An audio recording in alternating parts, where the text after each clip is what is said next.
Blessed. Oh, are you happy? Oh, yeah. I am happy, healthy, prosperous, and free. We certainly are. Good morning once again as I welcome you to Interfaith Spiritual Center Worldwide, acknowledging that we are not here by chance. We are each and every one of us here by divine appointment. And those that are viewing and tuning in at this moment, it's a divine appointment. We're here together. And as we come together, the two or three gathered together for a higher purpose. The actual statement is where two or three are gathered together in my name, there I am in the midst of them.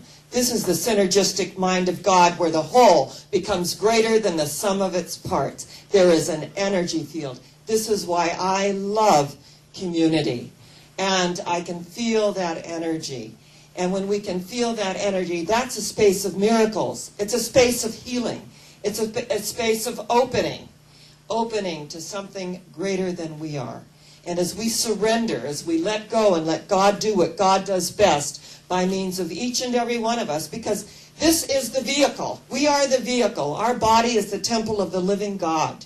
Energetically, the Bible states that we are all gods, a little lower than the angels. And to arise to that true self-image, to acknowledge that there really is a power for good in the universe, that we are co-creating with that power. So as we ask the universe for what we want, and look at our theme for the month is, we are the world. We energetically are the world. And wherever I go, anywhere in the world, I am always so struck energetically, that feeling of oneness. And the beauty and the energy of people everywhere. And I have found that wherever I've been. And I remember one night I recognized that I was speaking in Germany. And I had a friend from Ireland that was in Hamburg, and then Dr. Danny Schumann, who is one of the Doctors Without Borders, who is teaching and he is practicing. He's an obstetrician and he delivers babies in Nigeria. And as you know, I speak in Nigeria either once or twice a year at the Madonna University. And it was interesting, we took the train down to Essen from Hamburg, and I stayed with he and his wife, and thinking that I was going to be flying out of Essen. And it was so interesting, as I looked at my ticket, I realized I was flying out of Hamburg. So then I've got to get back, several hours to Hamburg, and I go to the train. They're very loving, and she said, are you still in your hotel? And I said, yes, and she said, well, if you can get back here in 2 hours, there's a train leaving. And then I realized that once I get to Hamburg, what do I do? Because this day and age, if you don't have a confirmation number at a hotel, you don't get in. It's just really fascinating the way that works. And we had that experience when we were in Istanbul. And RJ Taylor, who isn't with us today, but he's my media journalist and does all the videotaping. And so right there at the reception desk, he gets online and he does this little thing, and he makes the reservation all over again. A confirmation comes up. She goes, oh, yes, we do have a room. I mean, just as easy. You got the confirmation number, you can get in. It's just fascinating how that works. So I called my friend originally from Ireland, who's living in Hamburg, and I said, I realize my plane's taking off tomorrow. I have no place to stay tonight. And I have no confirmation number. Shannon, he's from Ireland, he goes, I'll be right there at the train station to get you. So he met me at the train station, and it's just so amazing. I thought to myself, this could be kind of a scary thing. But everyone we meet energetically is some part of ourselves, that we meet ourselves wherever we go. And the Dalai Lama says that every good thing we do is born of God, and that influence lives on forever. That is through building virtue. And when we build virtue, rarely does it ever come back from the sources that we give through. That's why we cannot say, after all I did for them, this is the thanks I got. We're doing it for ourselves, the glory of God and the energy and the true knowingness that we're getting more out of it than we're giving. And that's the energy that creates miracles. That's the energy that opens the space so wide and so beautifully to allow us to live our lives in miraculous ways. And when we recognize that and we ask the universe for what we want, we're already accepting it. We have set our intention. And there was a study of 100,000 Buddhist priests meditating for 21 days. And it was amazing. They did this experiment in New York City. 17% of all crime, all robberies, anything in that nature went down during the 3 weeks, the 21 days of meditation, including 72% of all terrorists in the world went down, having this amazing experiment go on with 100,000 priests meditating on world peace. And I think if we can set our intention for world peace and every day realize that we are healing our own issues, we are letting go of what no longer serves us in a dynamic way. Where, you know, it's so interesting that when we have unhealed issues, we take offense at everything.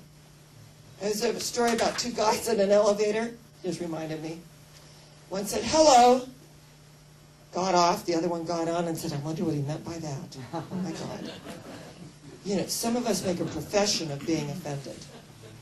And it's just as detrimental to take offense as to give it.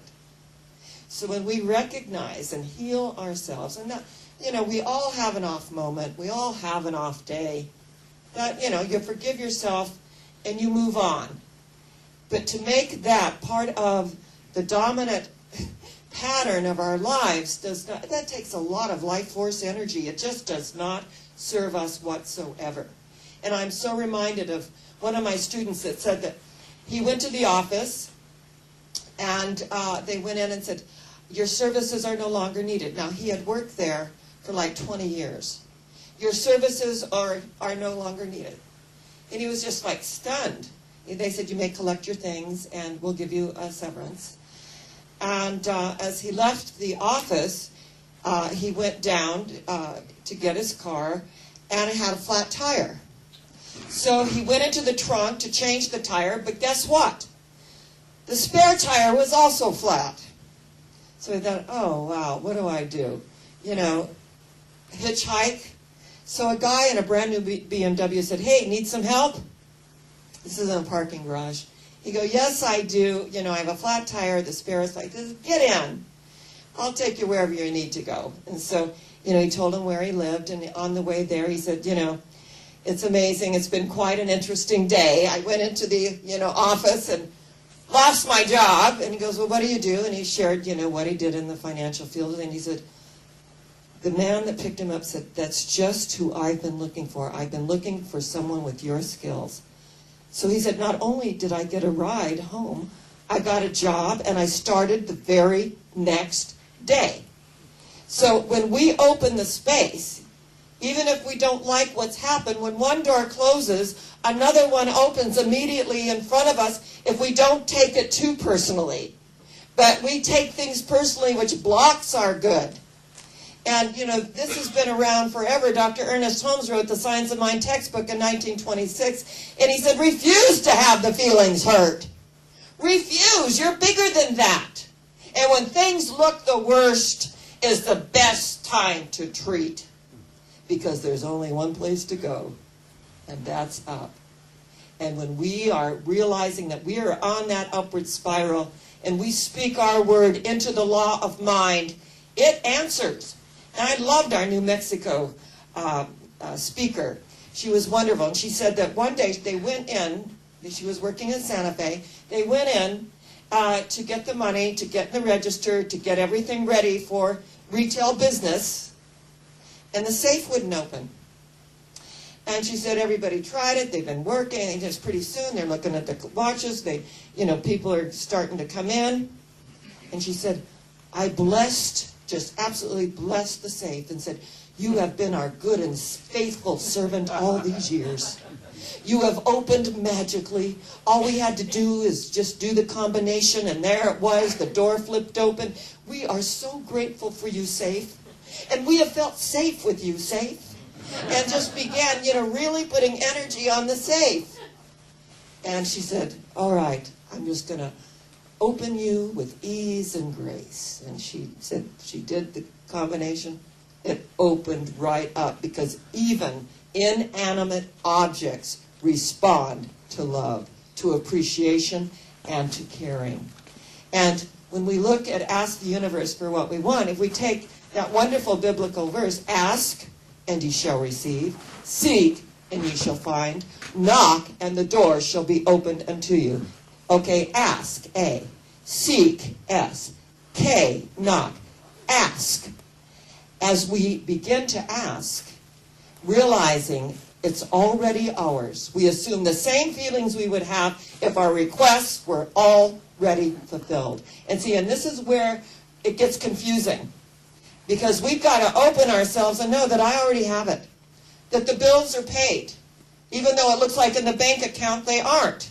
But we accept our good and our unexpected good. And when we put that into the law of mind and opened the space for God to do what God does best, even if we get fired on that day.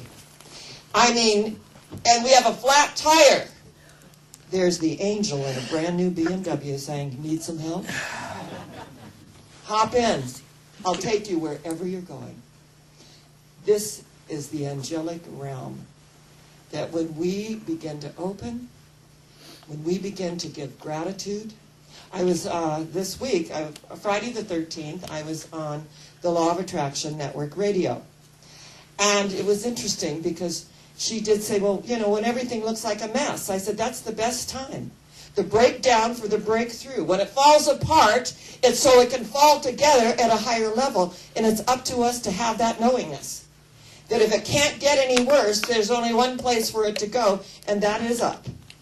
And it's up to us as spiritual people and beings to know the truth about that. And if we can't know it for ourselves, then we contact our Ministry of Prayer right online. You can go on our website, prayer requests, and we get a lot of online prayer requests. And turn it over.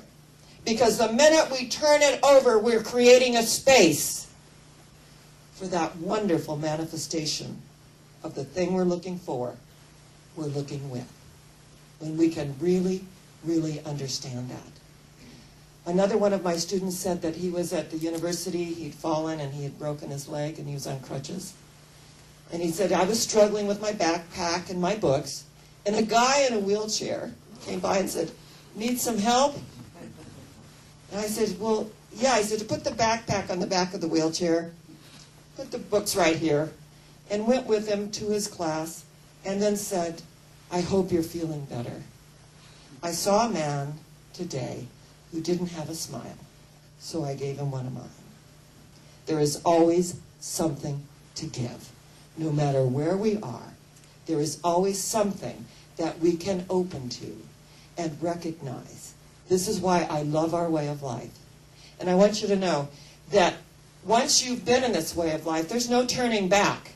When it's 6:30 on the evolutionary clock, there's no turning back. The pull to God, the pull to 12 is so strong, it becomes involuntary. 6:29, yeah, you can still change your mind. You can still turn the other way. Because we teach self-reliance and self-responsibility. And there are a lot of people that still need to blame it on their devil. The devil made me do it. Oh, the devil is, running rampant lately. Just making me do all these things. We have no devil to blame it on here. We take self-responsibility, right? And when we take self-responsibility, there is a realization. The twin of responsibility is what? Freedom. Freedom. It gives us freedom. Because we're not pitting ourselves against some entity out there making us do it. We're realizing that we are at choice. Choose thee this day whom you will serve. God, life, truth, beauty, all the good stuff. We make the choice. And when one door closes, if the door doesn't immediately open, the window will, and step on out. Because there is always an opening. There is always that moment in our lives that we are at choice. And I feel if we don't step up to the plate, we shrink to smaller proportions. It was interesting, I've been counseling someone on email. He's a realtor, and, there's been just a lot of things that have gone on. And I've been, really doing spiritual treatments and really praying for this person. And it's fascinating to me because some people jump in and they immerse themselves in spirituality and they move on the other side of it, and others become swallowed up by it. So we're at choice here. And we're not saying that there's a lot to deal with on the planet. I run a nonprofit organization, and I know what it is to have these things come up. And when they come up, we open the space. And we recognize that we have a covenant with our higher power. And when we have this covenant with our higher power, then we let go and let God, or whatever we conceive our higher power to be, whatever name we choose. But to realize there is a power for good in the universe greater than we are, and we can use it. And we are always using it, whether we are consciously aware of it or not. It's about having new eyes. It's about truly and magnificently seeing that as we step out into life, life greets us. But if we're down here and, not selling anything and things are just awful, the universe will agree with us because it's a mechanical law that we get back what we put out. It's a mechanical law. It doesn't care. But there is also a loving, caring presence in the universe that is ready to lift us on wings of love, phoenix-like. And I know that there are a lot of us that are phoenixes in this audience, including myself, where we rose up from the ashes of burnt offerings to the truth of our being and spread new wings. And in that flight, in that moving up, in that energy is where the transformation occurs, because we let it all go and rose up out of the ashes as the phoenix rises to the truth of its own being, that we have had that experience. So today, as we acknowledge asking the universe for what we want, it's already given. It's already there. We open to it. And I have loved the last couple of months talking about the Aladdin factor, that every one of us has the genie in the bottle within us. And as we let it out, it says, your wish is my command. We are commanding the universe. And we're doing it in such a way that it becomes a humble way. We're doing it in such a way that we can lay everything else down. I saw a beautiful interview with Joseph Marshall III, Lakota. He wrote The Lakota Way, and is a very, very amazing part of the Lakota Nation. And he talked about doing things in a sacred way. And in our way of life, we do things in a sacred way because we know there's a power for good in the universe greater than we are, and that at every single moment of our lives, we are using it. And as we open to the beauty of life, life is already opened to us. We're going somewhere. Do you know where that is? Higher. Where is it? Higher yet. Where? Higher yet. Where? Higher yet. And that makes all the difference. God bless you. I love you.